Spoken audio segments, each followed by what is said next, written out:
The Tim Heale Podcasts. Ordinary people's extraordinary stories. Welcome to the Tim Heale Podcast. In this episode, I'm going to have a chat with Juan. Juan's going to tell us about his life. So Juan, if you can tell me where and when you were born, if you could describe what it was like where you grew up, the schools you went to, and the education that you received. So Juan, you're in the room. Hello, everyone. So, my name is Juan Ayala. I was born in a city called Bridgeport in the state of Connecticut in the U.S. on the East Coast. And I was born July 2nd in 1993.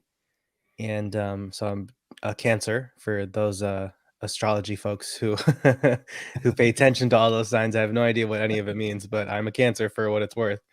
And I grew up mainly in that city of Bridgeport, Connecticut. It's a very small city, very industrial. It was a very big, booming location in the industrial era. But then, given the economy and everything that happened, the city didn't fare so well after that. But thankfully, I grew up in a pretty safe neighborhood with my family. I'm a first generation American. So both of my parents emigrated from El Salvador in the 80s and have been in the States since then. They met here, even though they're from the same country. So they met here in the States. And I have one sister, and we were just a very small, tight knit Hispanic family. My parents were very involved in our church. So we were regular churchgoers. We would go to the 3 or 4 services a week. And I was very much raised in that sort of environment. And in terms of schools, I went to several schools early on because we moved around quite a bit all over the city, and with districting and all of that, if you move one block too far over, then they'll assign you to another school. So just from ages 4 to 6, I went to 3 different schools. But thankfully it was so it was lots of moving around, but I was young, so I probably wasn't paying attention to it at the time. 4 years old, a 4-year-old, new school, new friends. That's all they think. So let's just have a look. So your parents come from El Salvador. Yeah. And I guess that's a Spanish-speaking part of the world. It is, yes. Now, did they teach you? Were you brought up bilingual? So you spoke Spanish at home and American or English? Yes. So my parents didn't know any English, so they couldn't really teach us English when we were young. So we didn't learn until we were about 4 or 5 years old and started school. But that early in age, you're absorbing everything. So kids can learn a dozen languages at that age if you teach them. Thankfully, I have retained most of my Spanish. I live in New York City now and work from home, so I'm not doing much Spanish speaking on my podcasts or doing the other work that I do. I wish I did, but unfortunately, that's not the case. So I just try and speak Spanish where I can, just to keep it fresh. You don't want to lose that. It's a very special skill to have. Well, it is. I mean, especially if you start traveling around a bit. Yeah, absolutely. My language skills are fairly poor, I must admit. But there again, I was dragged up kicking and screaming trying to speak English, and I struggled with that most of the time. Yeah, I was a very chatty kid, so it was not difficult to get me to talk. I was very, very chatty, and that's how I got involved into the performing arts and all of that. And we'll get into that in a bit, but I was just very expressive, very imaginative kid, and in 2 languages on top of that. Okay, so let's move on slightly. Let's see what your elementary school was like. So, I mean, you had quite a few changes in I guess the kindergarten and moving on into elementary. Yeah, so I went to one school for pre-K, and then for kindergarten went to another school because I think it was just necessary. I don't even think it was because of a move yet. And then did my kindergarten year at that one school, and then a month into my first grade year, we moved. I was actually accepted to a magnet school, which is schools in the States here, primarily in the East Coast, I think. But magnet schools have particular specialties. So ours in particular was science and technology. So we were a bit more in that direction of a magnet school. and it's by lottery. So it's a very select group of people, and it's not districted. So kids from all over the city could go to this one school, no matter where they lived in the city. Hmm. So I went there from first grade through eighth grade. It was a very small school, 50 kids per graduating class, very small. And growing up, I was very much into history and music, and we would call it language arts. Eventually, that switches over. You just call it English or literature. Mm. Um, but those were very much my focus. I did not like math and science, and I still don't. I love history. I love music. I love reading, writing. I'm a journalist now, so Mm. that very much carried on through my years, and I got involved in the performing arts during those years in elementary and middle school as well. I did my first theatrical production of a musical called Seussical that's based on the stories of Dr. Seuss. So Uh-huh. the Cat in the Hat Oh, was in there. cat out, yeah. I played Horton the elephant from Horton Hears a Who. So that was my first acting role ever at like 12 years old, All and right. that launched my whole performing side of Mm. life. So yeah. Just want to take you back just a little bit. Mhm. You said you were really into history. What area of history are you really involved or really interested in? I really enjoyed ancient civilization. So ancient Greece, ancient Egypt, ancient Rome. Those were very interesting to me.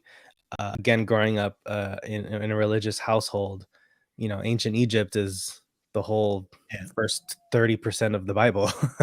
So the stories of Moses and all Yeah. of those things. So it was very cool to see like the religious side connect with the people consider Historical. the Bible Yeah. to be fictional, others want or fact, there's a whole debate on that.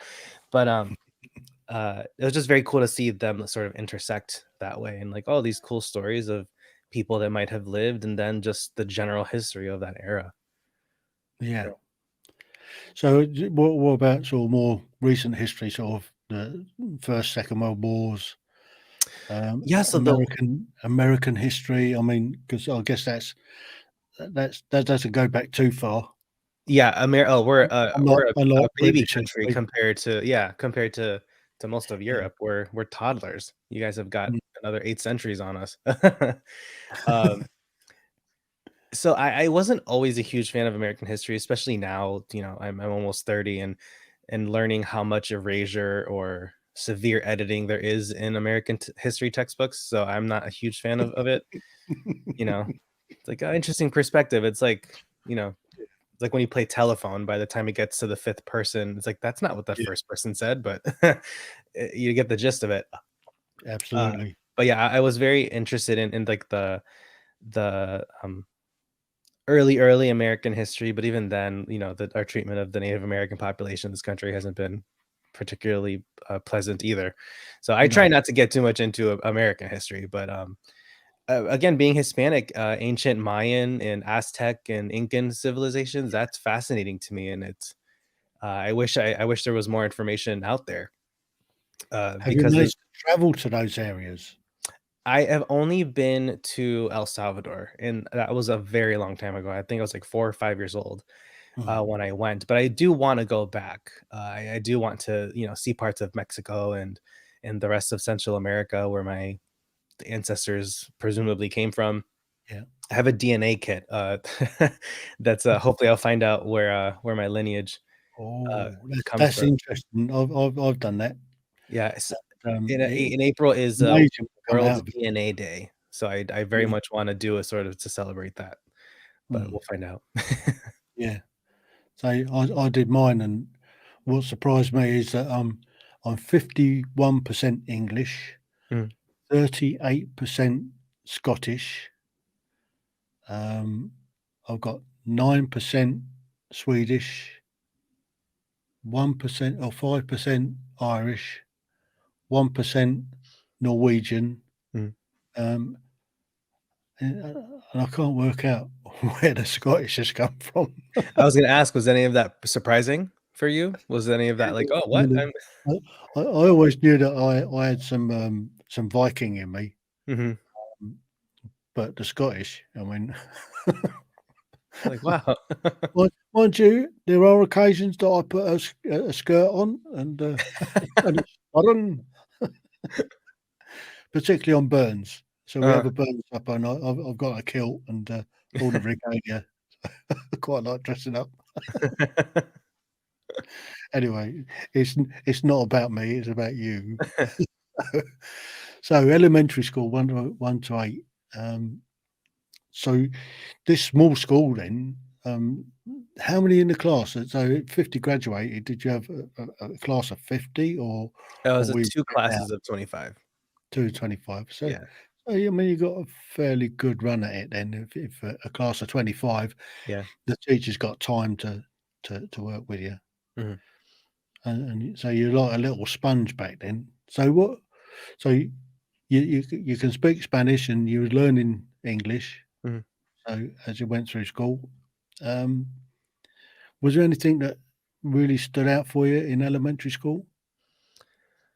Um, I think in general, it was just my connection and love for music.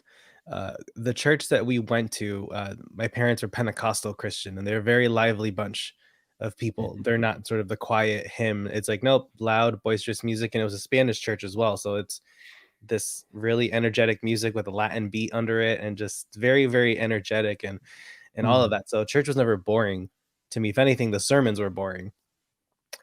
But my love for music that started in church easily crossed over to the music classes in school. Yeah. And then once we reach, I think it was 5th or 6th grade, all students have to choose a music concentration. So you either go to Mm. choir, strings, or band. And I Yeah. wanted to go to choir because I had no interest at the time to learn an instrument. I wanted to sing. I eventually learned piano and some bass and some other things, but that was definitely something that stood out for me, was just that sort of through line in my anchor in my love for music that has not subsided. I very much still love music and singing, and Yeah. sadly, I don't have a piano here in my tiny New York apartment. But whenever I visit home, I'll go on the piano. Can you not get a small keyboard? Just a little electric keyboard to play I on? can. I'd probably have to stash it under the couch or somewhere to to Mm. make room for it. So, let's move on a little bit then. So you sort of finished elementary school. What was your high school? What So was for that? high school, we actually moved. This was the final move before I moved to New York. But we moved a town over, so a completely different town. Um, the city that I grew up in was very the majority of the folks were from minority groups. So Black and Hispanic were the main groups in Bridgeport, in that city that I grew up in. And then moving, we went to a very white and affluent suburban town. This was very Mhm. sort of culture shock for me. There was no one around that really looked like me. A very small group of people that did. But it was a great high school. I like very much love the education I got there. Um, and again, my love for history and English very much carried over, and my disdain for math and science was just further confirmed. I did not like it, and those were not areas I excelled in. But my high school education was great. Still Yeah. connected with lots of folks there, and very Mm. supportive, very wonderful arts programs in that school as well. Yeah. Just one small question. Mhm, At that high school, you said it's predominantly sort of white. mhm. Did you experience any sort of racism towards you at that time, or just people just accepted you? Nothing in particular sticks out. If any, unfortunately, I think I experienced a little bit more judgment from my fellow Hispanics who were Mm. calling me a white boy because of the way I talked and dressed and Yeah. acted, but I was just acting and talking and being myself. I grew up in you know, a working class, but a middle class Mm. Christian Yeah. conservative home, so I wasn't gonna act any other way. Um, but I also had 2 cousins at that school, so me and my sister are a year apart, so we went to school Yeah. together and high school mostly together, and we had 2 cousins who were half Salvadorian and, half Polish from their mother's side. So I at least knew a few other people at the school. I wasn't completely Yeah. alone. I had my big sister, a cousin in my same grade, and an older cousin. Mm. And people were often surprised that I'd say, "Oh, I'm related to Michael and Christina," And like, really? How? Because they saw me as Hispanic and saw them as white. So he's like, how are you related to them? And I'm like, oh, well, their dad is my dad's brother. And, the rest is history. So let's have a look at your arts then. So you excelled in arts. What did you sort of work on? Was there a theatre group that you worked in, or is it just a singing group, the choir? So at the time, they had an annual musical. So they do one big musical every year. Since then, since the program has grown, they've been able to do, like, they do a play in the fall, they'll do a Shakespeare or children's theater. I wish I had access to all of that when I was there, but unfortunately that wasn't the case. But it was mainly choir, mainly lots of singing, all throughout. And then my junior year, my third year of high school, is when I did my next theater production. There's a neighboring town that it was a non-connected to schools, so it was like an after-school theater for high schoolers. And the lovely thing about it was that its mission was to connect kids from different sort of groups. So kids from the inner city, kids from the suburbs, kids from private schools, and they all just come together and do one big show. And it was more of a highlights of several musicals. So my first year, we did several songs from Rock of Ages, which was a big rock musical with songs from Queen and all these other folks. In the Heights, which was one of the first Hispanic musicals to be on Broadway. I think we did bits from West Side Story, from a show called Memphis, Ragtime. We just did 4 or 5 songs from each show. And that way everyone in the show could have like their moment to shine. It wasn't just the 2 leads and everyone and the whole chorus or the ensemble. It was very much everyone got their moment. Everyone got a song or something to do. Yeah. And that's really what ignited my love for acting, because when I was 12 and I did that one show, I didn't see that as acting. I'm standing and singing. Because when you're 12, you're not thinking, oh, I'm an actor, my process. Yeah. It wasn't until I got to high school and did some more shows in high school in my later years that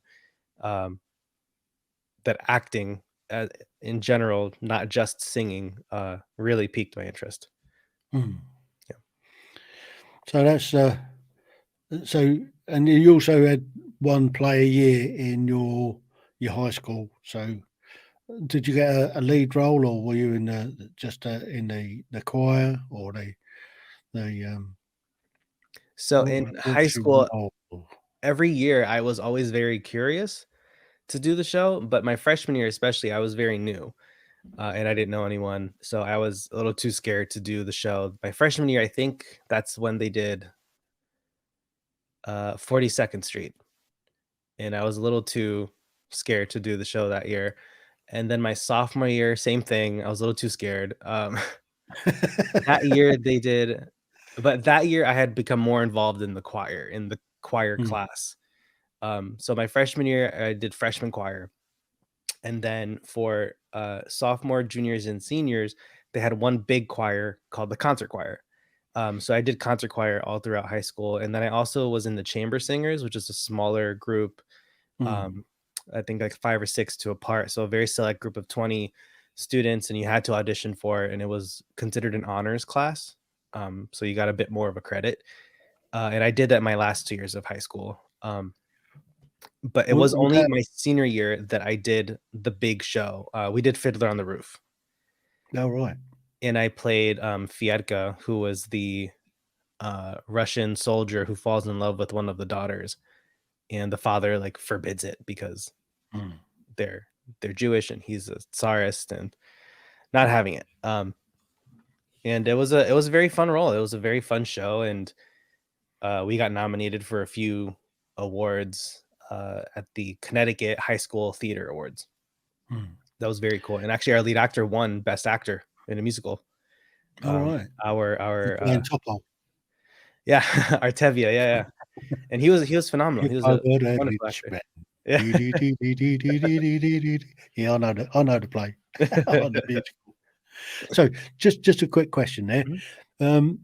The choir that you were in, was it a cappella, or did you have musical accompaniment? The concert choir was Yeah. with accompaniment, and then the Yeah. chamber singers was a cappella. Mhm. So I learned a lot about music doing that choir for my last 2 years of high school, learning sight singing and harmonizing and blending, and you're not the Mhm. soloist. Yeah. And just you're part of a unit, and you're all carrying each other. And very, very a very important sort of teamwork Yeah. exercise. Everyone says that sports are all about teamwork, but choir and theater and all of that are just as crucial. Absolutely. Yeah. So, you your last year, you were in the big musical, and that, I guess, you got a lot of adulation. The crowd went wild when you finished your song. I wish I had a song. My character has a bit in the song "To Life," which Mm. is where they're celebrating one of the daughters is going to get married to the butcher, and to Laser Wolf, the butcher, and the Russian soldiers come in, and we start singing and pretending to drink vodka, but we're all teenagers, so it's just water. Um, and we're just You drinking mean cups of water on nobody's stage. actually slipped in a bit of vodka? I feel like that'd destroy your vocal cords if you did that right before Yeah. singing. Just dry you out. Um, and that was a very fun number. So that was like a very big group number. All the Mm. guys were on stage, and that was like the one big guy number, because everything else was like Matchmaker. That song is like all the Yeah. daughters are singing and all of that, and Sunrise Sunset is all the families. And but uh that was a very thrilling number, because it was very well choreographed, and just there's like 20 of us on stage, and it was very fun. That was a very, very fun show to do. And of course, when that one finished, I was, of course, 2020 hindsight, was thinking like, man, I wish I did the shows earlier in school. I was like, why did I wait? But Yeah. Well, live and learn. yeah. So when an opportunity presents itself, grab it with both hands and jump in with both feet, Absolutely. and you won't ever live with regrets. Absolutely. So, graduating high school then, Yeah, graduating high school. what By did that you do next? Next, I went to a local community college, and I was initially very interested in going into law. So I was applying for colleges for a criminal justice degree, and doing something along those lines. Uh, but then something in me, I don't know what, maybe it's divine intervention or something, I don't know. Uh, just said try the acting thing. They have theater classes here, so I decided to major in theater with a minor in English and sociology. And I did all the theater classes, and I did several plays. And it was the first time I'd done a play. I'd only done musicals before that, Mhm. musicals and concerts. So now I got to really just focus on acting and character, and scene study and all of that. And So, what was your first play? my first play was a play called Welcome to Arroyos, and it takes place in New York City. It's from a New York City playwright who is also Hispanic. And that was my first sort of comedy role. It took place at a lounge, or like a bar. It's funny, Mhm. the main character, it's not a bar, it's a lounge, because he wants to seem fancy because it's New York. And I played one of the DJs there, and me and the other character, who's also a DJ, were sort of the comic relief, and that was the first time I ever did something like that. So it was very fun to do, because sort of getting out of my comfort zone. I was a little Yeah. bit uptight during that time, and didn't consider Did myself to be very funny, so it was fun did you to. get your timing right? Did you get a laugh? Yes, so thankfully, because a lot of my interactions was with the other DJ character, we had to be like on top of timing. Mm. So thankfully it all went very well. We got lots of big laughs. We were very, our purpose was to make people laugh, and thankfully Yeah. they did. It could have gone horribly wrong if it Absolutely, just just crickets, just greeted with nothing. deadly silence. Right. Great. So so you said you did several. What was your favorite one you did? There was a play we did called, mind you, I wasn't in this one, but I did another production of it and was in that one. But all of the theater arts majors have to take, in addition to all the acting courses and scene study courses and voice and diction and all of that, you also have to take a directing course and a theater arts practicum. And in the practicum, no, stagecraft, sorry. In Yeah. the stagecraft class, you learn to do, you have to pick a something you want to do. So, because they were the ones that would run all of the technical aspects for the play that was done in the spring. Mhm. So, I wanted to do lighting design. And this particular production they did was a play called The Last Days of Judas Iscariot. It All was a right. Yeah. very interesting piece. It took place in purgatory, and it was basically a trial of against Judas Iscariot. Someone wanted to, a female attorney wanted to uh, prove that he was innocent and he shouldn't be in the ninth circle of hell, freezing to death, and Mm. or not really to death because he's already dead. But it was just a very interesting piece. And a lot of the sort of expert witnesses that were called to the stand in the play were historical figures. So Sigmund Freud makes an appearance. Mother Teresa makes an appearance. Pontius Pilate, who's a biblical figure. You know, it was just a very, very interesting play, and doing the design for it was very cool because the way that they had built the set, they painted sort of like a river of souls from like Greek mythology onto the floor, and having to do the lighting design to make it look like it was sort of constantly moving and shifting around was very interesting. And the plays that I was in were very fun, but to me, that design aspect was really cool because I had to pay attention as an audience member and not Mm. as an actor in one character's sort of perspective. Yeah. So you had to be more critical of what was actually going on, and to Yes. be able to visualize how the scenes were constructed, where the best lighting would be to highlight the, I guess, the guy that's, or the person that's speaking at that time. So yeah, Yeah. that sounds like a lot of fun. Mm. So how long did you do on that course? How long? Yeah, was it a That was 4-year course? it was the program. It was a 2-year program. But because I was also working for a local theater company, um, so I was a part-time student. So I had finished. It had taken me a bit longer, about 3.5 years, I believe, to finish the whole thing. Um, but that's sort of when I started to work a little bit more professionally outside of the school setting. Yeah. I did several shows for a few local theater companies um, that were great. We did musicals, we did plays. I got to direct a children's theater play that was very fun. And in college as well, I did some writing. Mm. I wrote a musical, which was very challenging, and I would probably never do it again. But I did it once, and I can say I did it. But you know, writing music was very fun and very challenging. And Mm. I also directed that production, so I was very much me doing everything, but I refused to put myself in it. I knew when writing it, I was not also gonna be in it. I didn't want it to be like the Juan show. I was like, "No, I'm gonna write these roles for all my friends who I know are crazy talented," because the program didn't have any musical aspects to it. It was all drama. Mm. It was all straight acting and directing, and I knew all of my friends in the program came from were like me, they did lots of musicals and whatnot, so they were sort of craving a musical something. Yeah.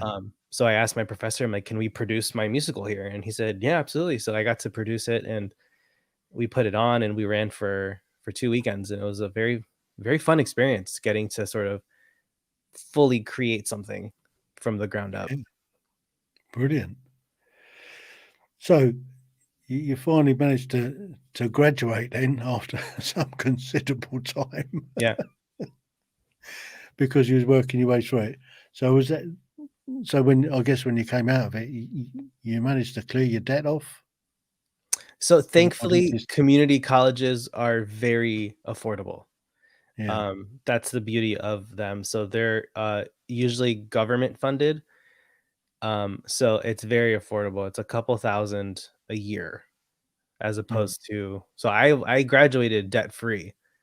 I was able to work. Yeah, I was able to work over the summers and save up and help my parents out a bit with the payments. And um, but yeah, thankfully I'm not in a situation that a lot of Americans are in. I'm not, $50,000, $100,000 in debt, thankfully. So, what happened at the end of once you finally graduated? What did you do? Did you carry on working locally in the theaters and stuff in the local area, or did you move off? Yeah, so I continued working. I finished in 2014, and that year I did a lot of local theater. Again, I was working for a theater company, so that was my job. I was an assistant manager for a local theater company. Um, they had sort of traditional theater seating, but at the sides in back of the theater, they also had like dining tables and they had a bar. So I was sort of helping with all of that, and also performing in some of the shows if there was a role that I was interested in. And that's basically what I did, I think, for about a year and a half. And then they unfortunately had to close their doors, I believe in 2016. I honestly can't remember. It's such, with 2 years of a pandemic and being shut in, it's hard to keep track of time. It Um, is.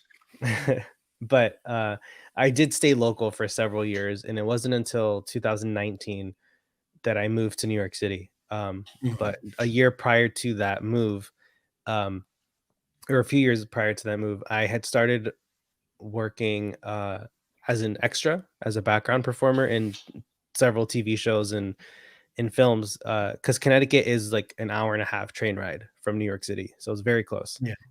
Um, and just around the time that the theater company closed and I was out of a job, I saw something on Facebook that said that they were seeking extras for a Hallmark Channel Christmas movie.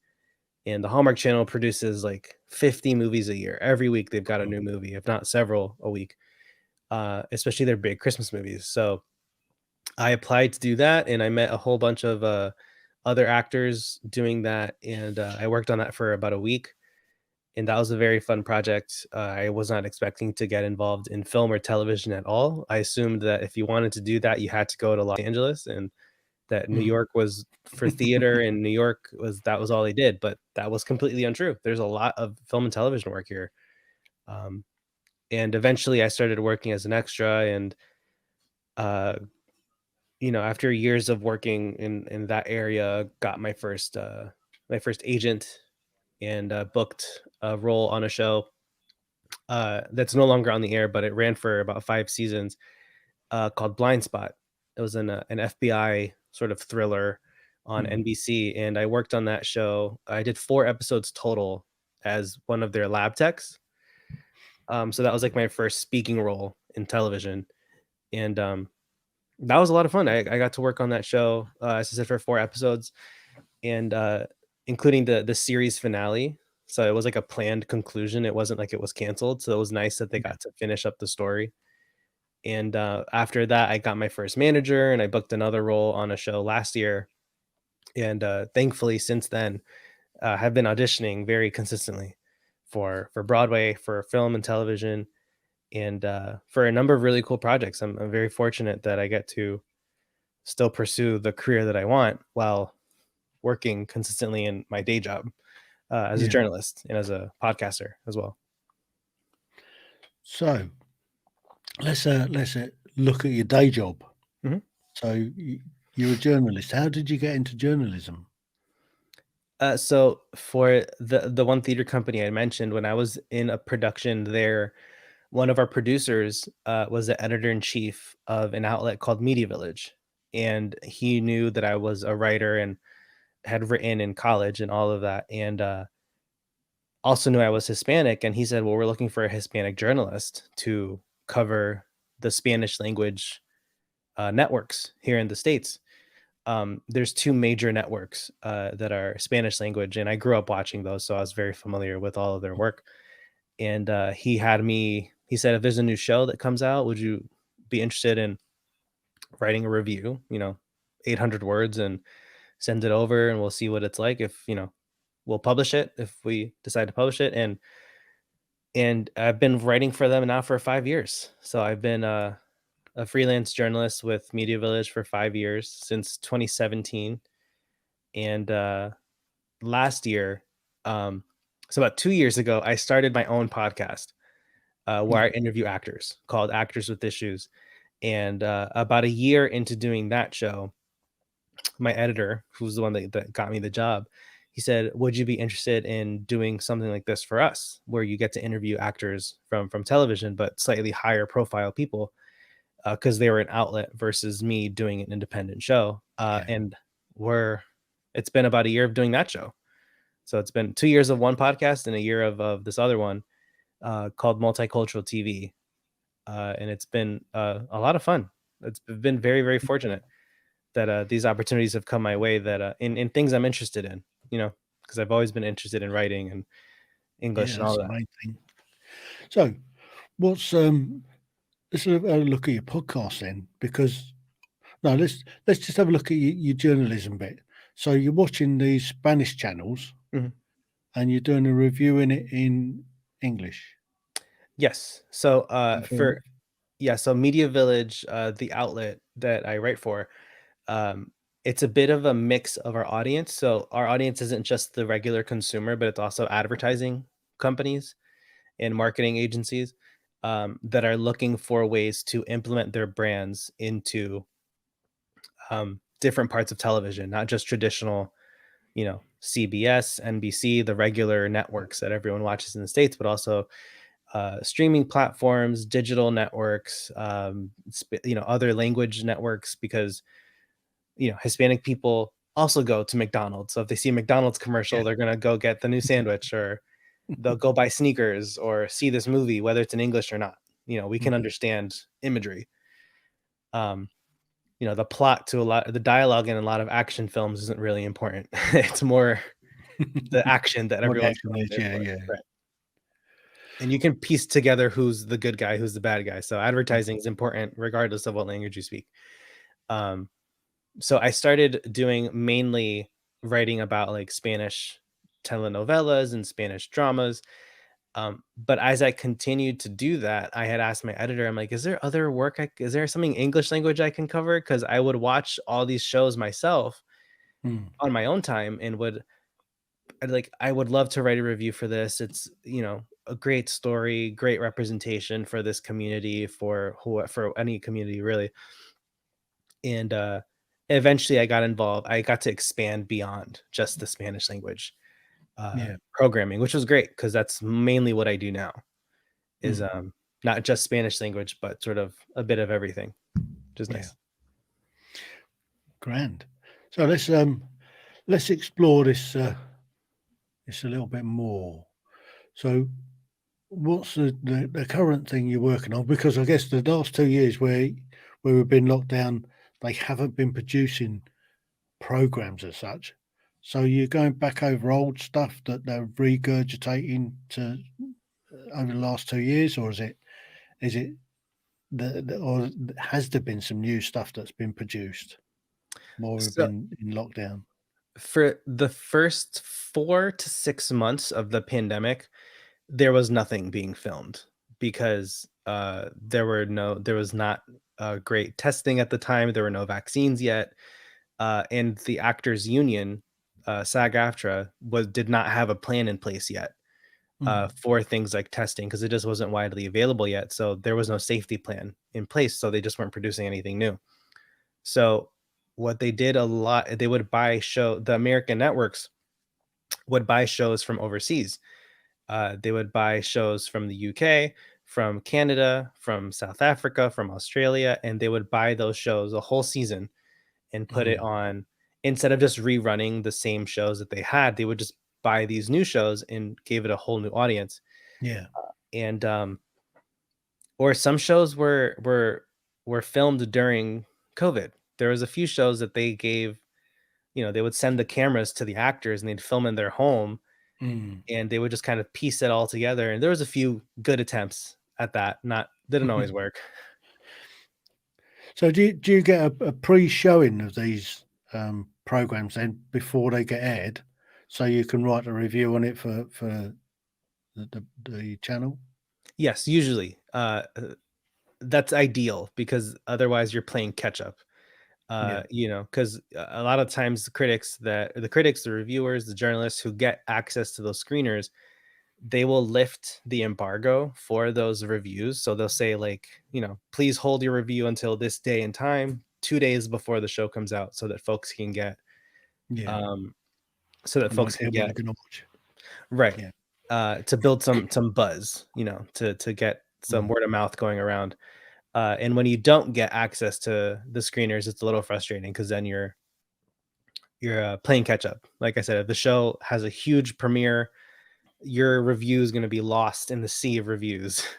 So Yeah. it's always better to watch ahead of time. So where'd you go for that? Or So do you get it streamed to you?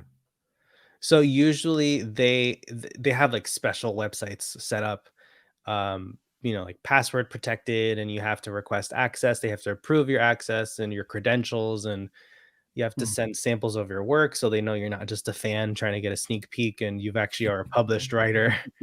So it's a very long process sometimes, but thankfully once you build sort of networking and all of that, they'll Yeah. send it to you. They'll say, "Hey, we have this new show coming out in 2 weeks. Do you want some screeners?" And we'll send it to you. Usually I'm forced to watch it on my laptop because it's not Mm. on the TV anywhere, unfortunately. For Yeah. Netflix, they have some cool things that they'll unlock your account for you and put the screeners Mm. in there so you can watch early from your TV, which is a lot easier to do. Yeah. Can you not hook your laptop up to your TV and do it that way so you get it on the big screen? I think I don't have the adapters for that for my laptop right now. I don't have the right cables because it's a newer laptop. They make everything harder now. You have to get like 3 adapting connectors, Mm. force Yeah, you to buy more hardware. always. Yeah. So what else we got?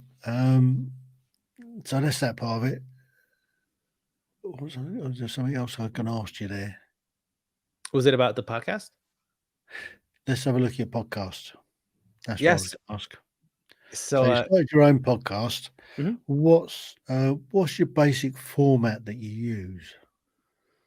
So for my podcast, Actors with Issues, that one is my longest running show.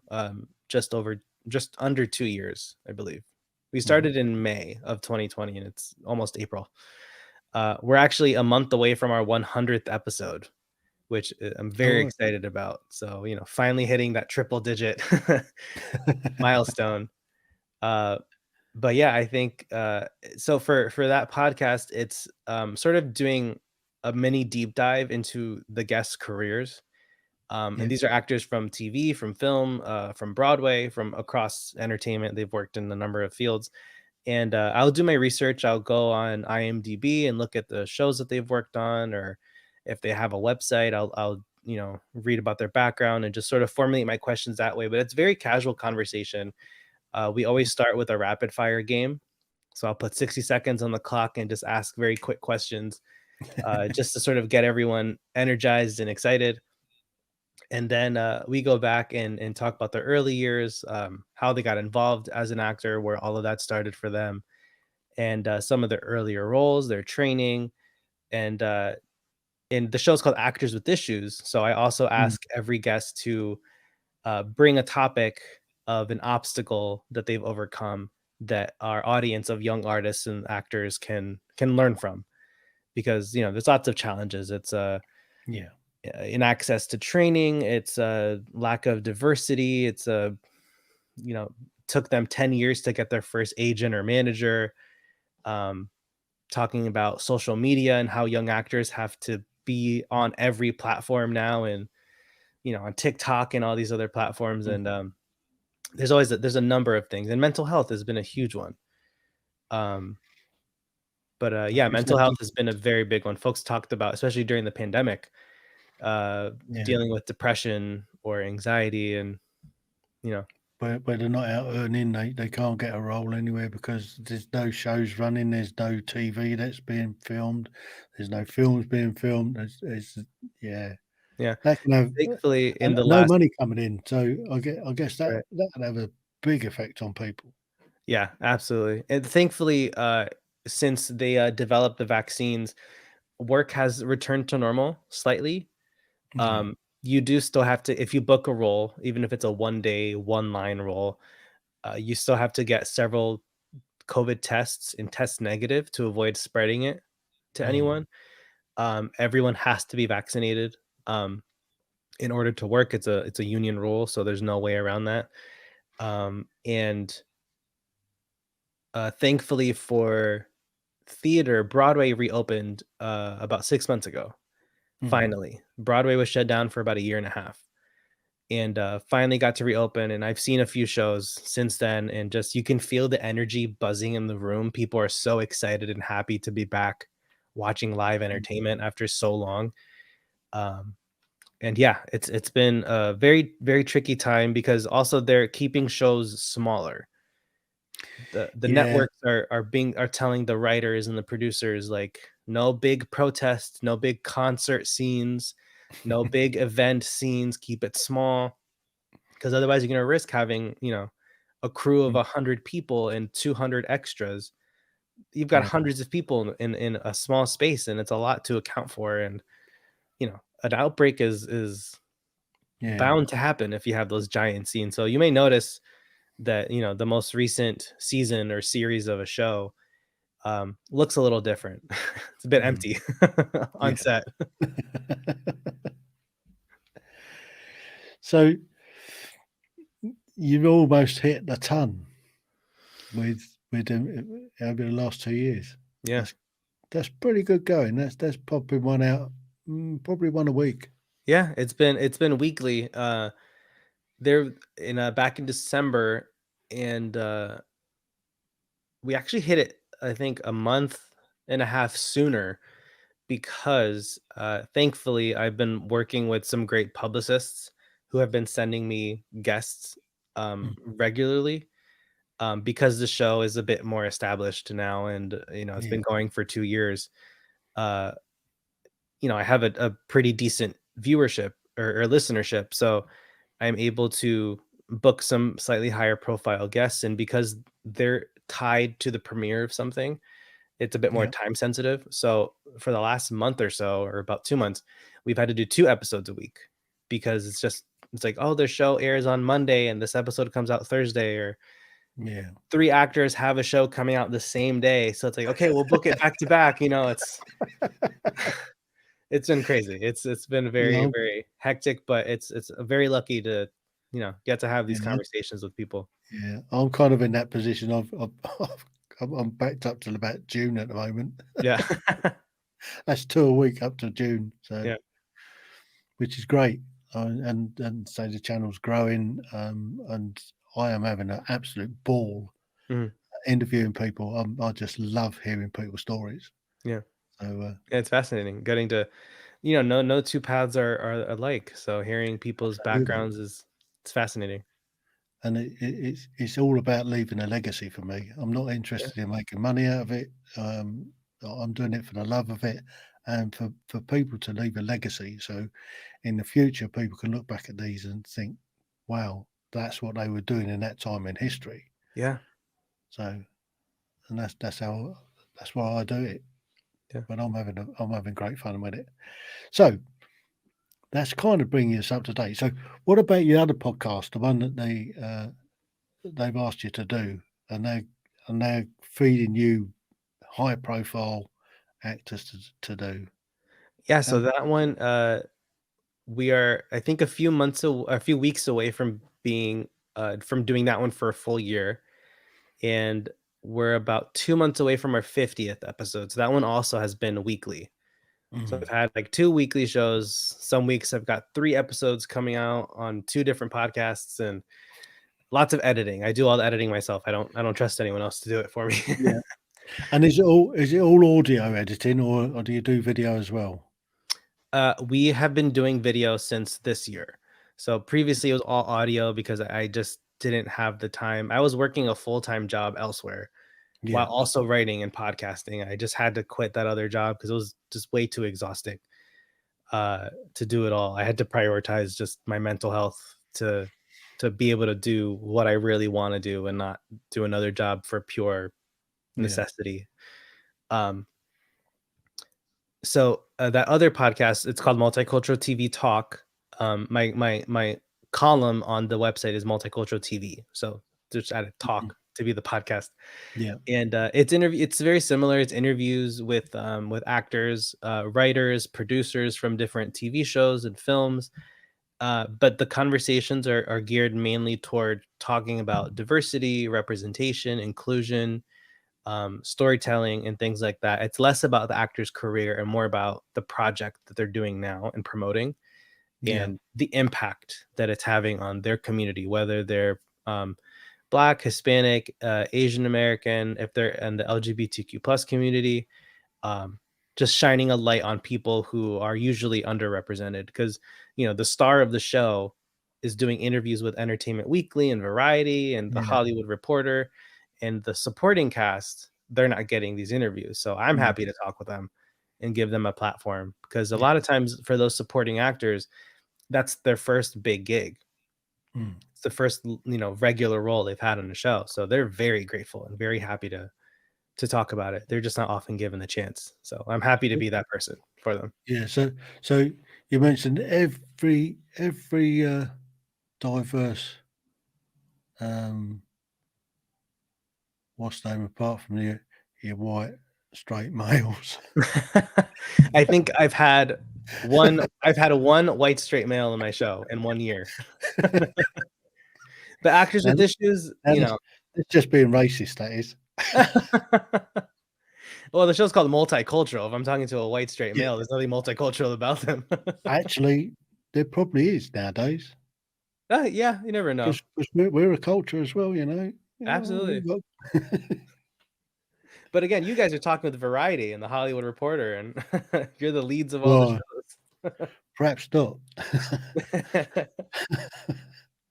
So, I don't know whether you saw the latest news from LA yesterday and the Oscars. Did you see? Did you see the slap? Of course I did. It's everywhere. I didn't even watch the Oscars, and I know about it. Yeah, neither did I. Twitter. I say that's the most interesting thing that's happened in the Oscars in years, isn't it?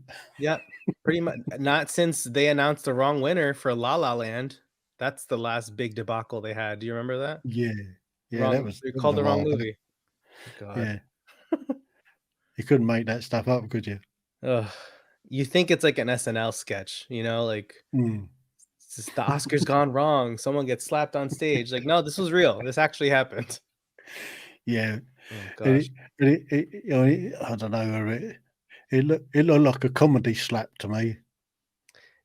I thought so too, until they cut to Will screaming from the audience, and there was just like fire behind his eyes. I was like, "Oh, that was." Well, he's an actor. Yeah, but I mean, and then he was up getting his award and all tearful and everything. Oh, give over. I'm not a fan of award shows. Me neither. Don't watch any of them. So that brings us almost up to date then. So what's in store for you for the next few years? Gosh, where are you going forward? Where do you see yourself going with all of this? Honestly, in the next 5 years, my goal is to book a series regular role on a television show. And that means that my character appears in every episode, or you're contracted to appear in every episode. Whether they write you in or not is up to them. But to be part of the main cast of a network, or not network specifically, or a streaming TV show, but definitely continue working in television, and in the meantime working on my podcast and continuing to do that, because the one for Media Village it's a paid opportunity, and I will continue to do that to support myself and my Actors with Issues podcast. Hopefully that grows into a paid opportunity, with sponsorships and things like that.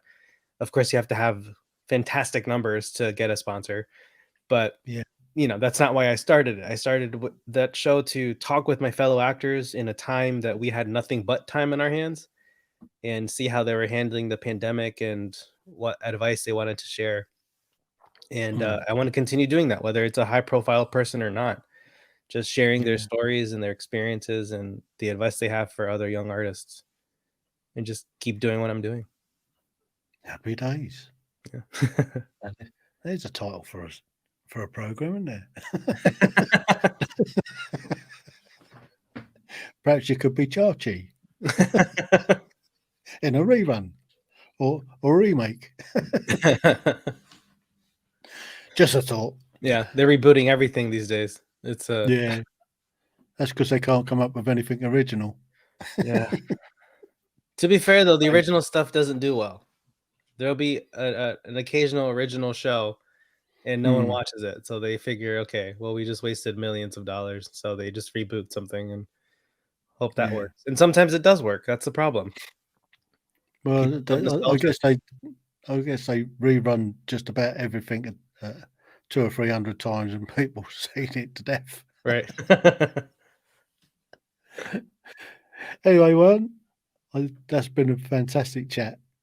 Thank you, Tim. Thank you so much.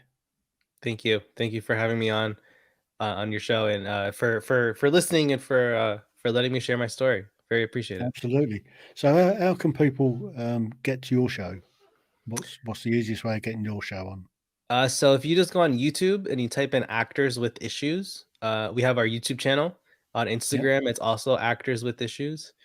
And it's on Spotify, Apple Podcasts, wherever you get your podcasts, you'll find us. Just look up Actors with Issues and you'll see our 97th episode went up earlier today. So we're around the corner from 100. Thank you so much. Thank you, Tim. The Tim Heale Podcasts. Ordinary people's extraordinary stories.